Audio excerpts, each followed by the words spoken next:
শীতকাল। দেখতে দেখতে শীতকালও এসে গেল। আর শীতকাল এমন একটা সময় না, যেখানে গল্প শোনার আনন্দ, গল্প শোনার আমেজটাকে হাজার গুণ বাড়িয়ে দেয়। ছোটবেলায় দেখতাম, যখন কারেন্ট চলে যেত আমাদের পাড়ায়, দাদু ঠাকুমারা নানান রকম ভূতের গল্প, নানান রকম ভূতের ঘটনা আমাদেরকে শোনাতেন। আশা করছি তোমাদের মধ্যেও অনেকের সঙ্গে এরকম নানান রকম মেমোরিজ জড়িয়ে আছে শীতকালকে নিয়ে। কারা কারা এই সময়টাকে এনজয় করছো প্লিজ কিন্তু কমেন্টে জানিও। আর আজকের তোমাদের জন্য যে ঘটনাটা প্রচণ্ড সেন্সিটিভ একটি ঘটনা। আর ঘটনা থেকে তোমরা অনেক কিছু শিখতে পারবে, যে কারোর যদি কোনো ক্ষতি করা হয় অবশ্যই জিনিসগুলো কিন্তু ঘুরিয়ে ফিরিয়ে ঠিক আমাদের কাছেই আবারও ফেরত আসে। তাই বুঝতেই পারছো আজকের এপিসোডটা দারুণ হতে চলেছে। লাইক করে দিও, একটি সাবস্ক্রাইব করে দিও, আর শেয়ার করতে কিন্তু কেউ ভুলো না। ঘটনা পাঠে আমি রাজ শুরু করছি আজকের 130 নম্বর এপিসোড।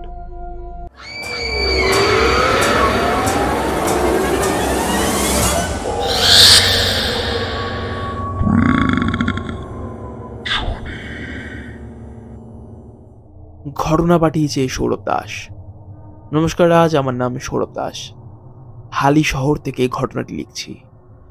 আজকে যে ঘটনাটা তোমাদেরকে বলবো, ঘটনাটা একদিক থেকে যেমন ভয়ঙ্কর একটি কালো জাদুর ঘটনা, ঠিক অন্য দিক দিয়ে একটি প্রেতের ঘটনা।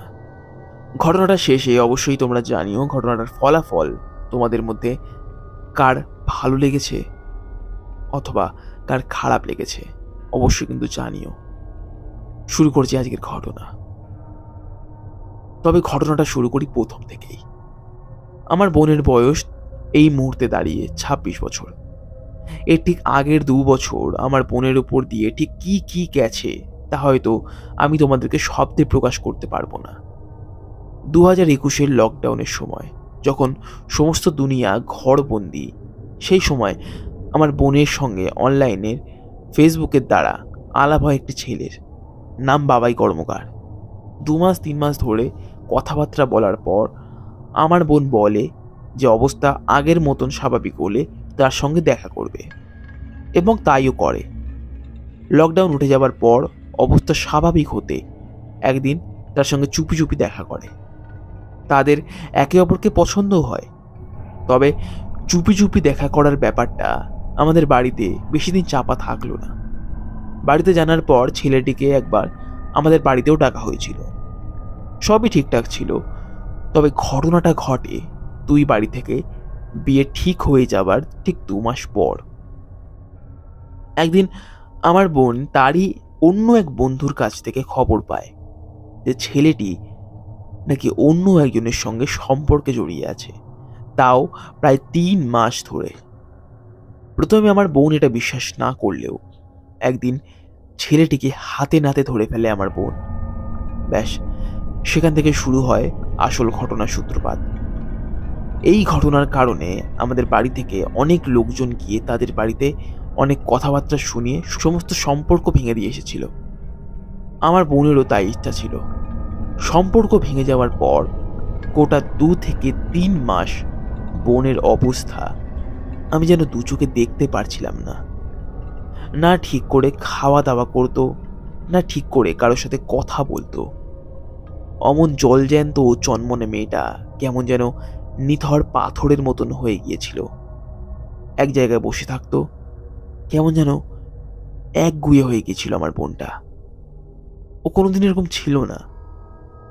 এই 3 মাসের পর থেকেই আমার বোনের মধ্যে একটা ভীষণ অদ্ভুত জিনিস পরিবর্তন আসে।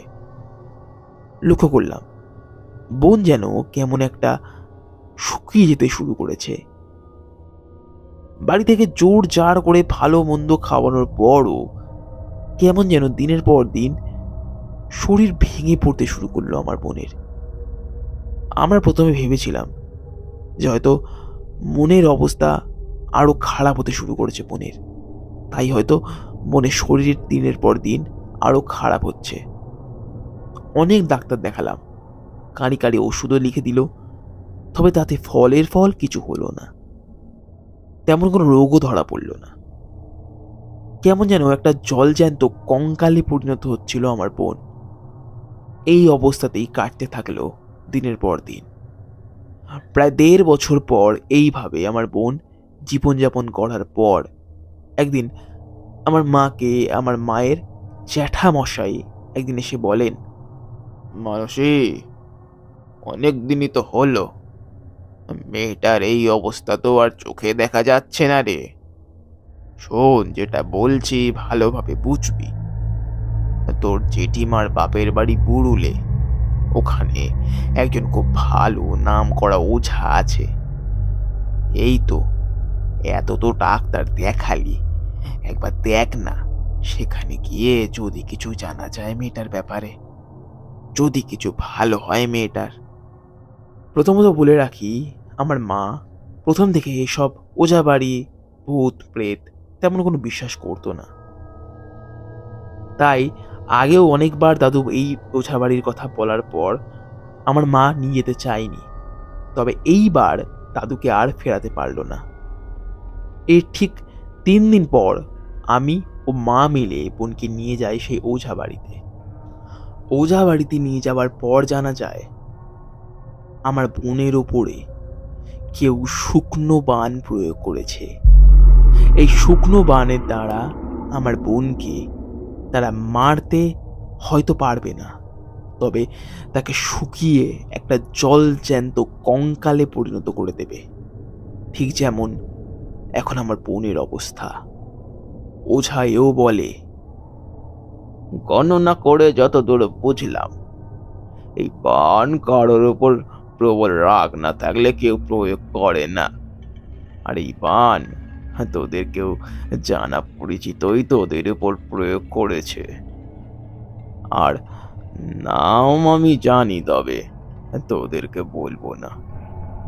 তবে আমি এমন কিছু করে দেব যার ফলে কদিন পর তোরা ঠিক জেনে যাবি তোর মেয়ের যা অবস্থা ওরা করেছে তার ফল ওদেরকে পেতে হবে। তবে চিন্তা করিস না, ধীরে ধীরে তোর মেয়ে সেরে উঠবে। তবে হয়তো শারীরিক গঠনে আগের থেকে কিছুটা পরিবর্তন দেখা দেবে, তবে অবস্থার উন্নতি ঠিকই হবে। এই ঘটনা কেটে যায় প্রায় 6 থেকে 7 মাস। এরই মধ্যে আমার কানে একটা খবর আসে, আমার বোনের সঙ্গে যে ছেলের বিয়ে ঠিক হয়েছিল, হঠাৎ একদিন খবর পেলাম ছেলেটির মানসিক বিকৃতি দেখা দিয়েছে। আর এও শোনা গিয়েছিল ছেলেটিকে নাকি কোনো প্রেতে পেয়েছে। আচ্ছা, ওই ওঝা আমাদেরকে যে কথা বলেছিল যে যারা আমার বোনের ক্ষতি করেছিল তারা নাকি এর প্রতিফল ভোগ করবে, তবে এটাই কি তার প্রতিফল, বা ওরাই কি আমার বোনের ক্ষতি করেছিল? ওই ওঝা মশাইকে জিজ্ঞাসা করেছিলাম অনেকবার, তিনিও কিছু বলেননি। বলেছিল যে যা কর্মের ফল সব এখানেই পাবে, খালি অপেক্ষা করো আর দেখতে থাকো, মায়ের উপর ভরসা রাখো, সব ভালো হবে।